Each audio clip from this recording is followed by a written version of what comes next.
When I first got started online, I felt like my business was this constant seesaw.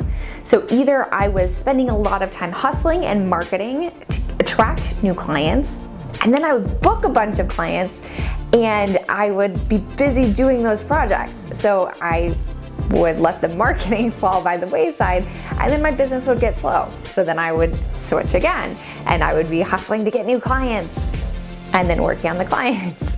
Now, this type of seesaw can be very unnerving, very stressful, and if you feel like your business has that same cadence, that same rhythm, I'm gonna teach you how I finally got off the seesaw once and for all in this video.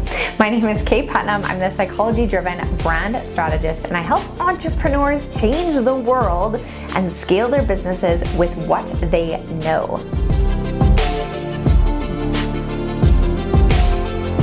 The seesaw isn't just stressful, it's detrimental to your business because it's killing your consistency in the market. You're only showing up when business is slow to try to attract new clients, but then you're going quiet whenever you're working on a bunch of client projects all at once. So you need to figure out ways that you can automate the hustle so that you're not stuck in that process of going back and forth. Because if you're not careful, your business that you set out to create to give you freedom can end up feeling like a job. It's just a job where you're working with all of these clients, but then you also have the added responsibility of attracting new clients to you. At the end of the day, this just is not sustainable, and it's not a true business. It's more of a freelancer model. So let's talk about how to move out of freelancer mode and into CEO mode to stop this for good. The way that we look at this is we break it into the two halves, right? So you have all of the systems where you're marketing to get the clients, and then you have the other systems where you are actually delivering what you promised to the client. So you have opportunities on both ends to systemize your business and to make it more sustainable and consistent.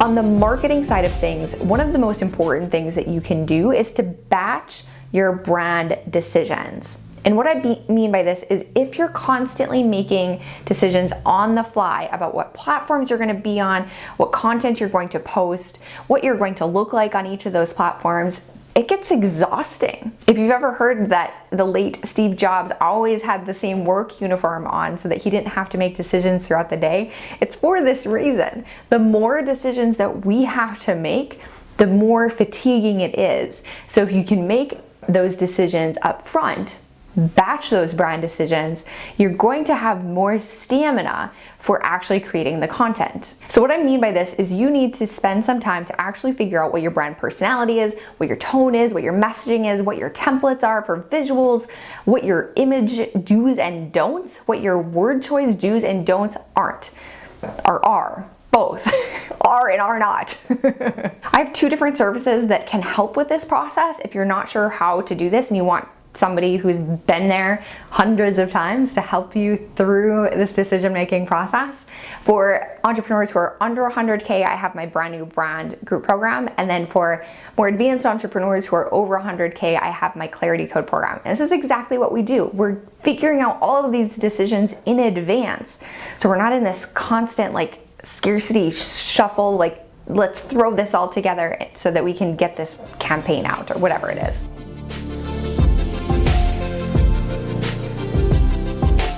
Step number 2 in hacking the hustle is to grow an audience.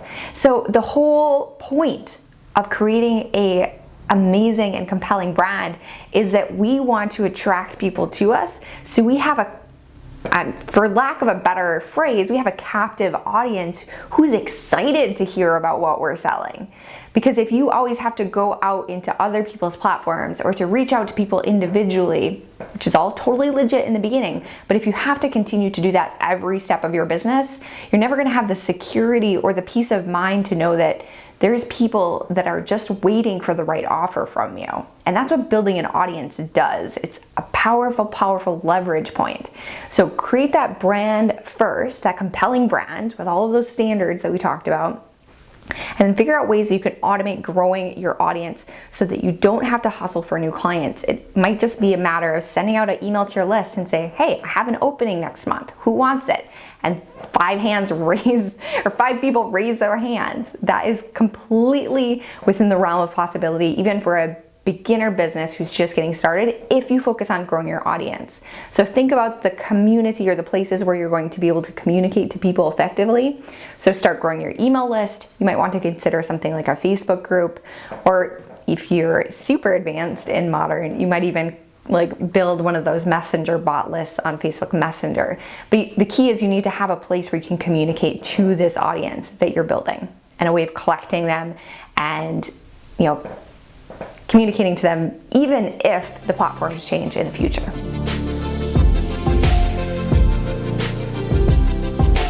And then step number 3 of hacking the hustle here in this process is to figure out what you can automate or put on autopilot.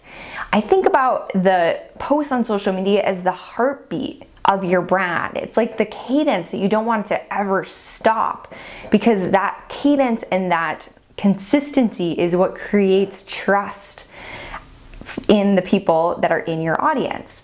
So think about ways that you can make that experience, that brand experience, standard. So I use a tool called Recur Post that has a bank of 100 Facebook posts that keeps looping to my Facebook page. You could also use something like Edgar. Is it Edgar? I think it might just be Edgar now. So like a social media tool that has looping, so you can batch a bunch of content all at once and then distribute it over time.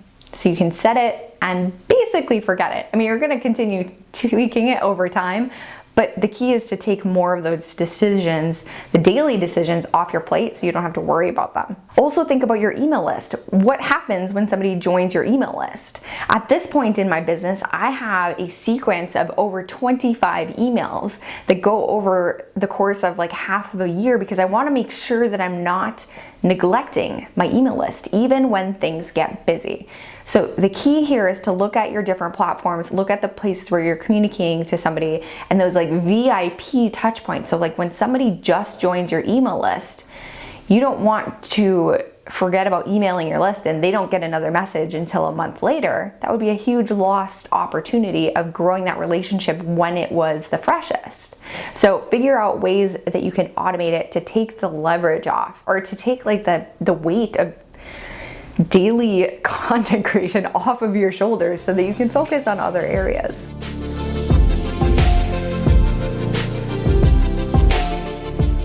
All right, so the other half of this is to hack the doing part. So the hustle is like when you're hustling to get new clients, and then the other half is when you're actually delivering the work to clients. So you can figure out ways that you can automate or make some of this process take less of your time. And this doesn't mean that you're delivering less value to your clients. You're probably going to deliver more value to your clients if you're more intentional about what that process looks like in the beginning. The key, the secret to making this all work is to make sure that you're branding your unique process or framework or product instead of your time. Now, time-based service entrepreneurs are incredible and they make a lot of businesses run. I think they're really important. But if you want to elevate beyond that, just being paid for your time, you have to have this piece. You have to have a course or a process that somebody else, or it can be delivered digitally, so that the value that you create and that you provide to your clients is not dependent on your time. Because then you're just gonna stay on the seesaw if that's the case. So I hope this is helpful.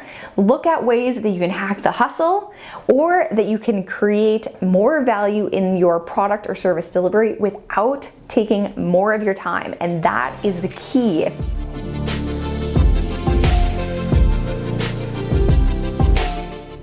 So that's how we hack the hustle on the marketing side of the equation. But let's talk about some opportunities that you have on the product or service delivery side, because there's an equal amount of opportunity there as well to get you off of this feast or famine seesaw that maybe you're on right now. So the number one key, the secret to doing this is you must build your brand and your offer around a process or a product instead of your time.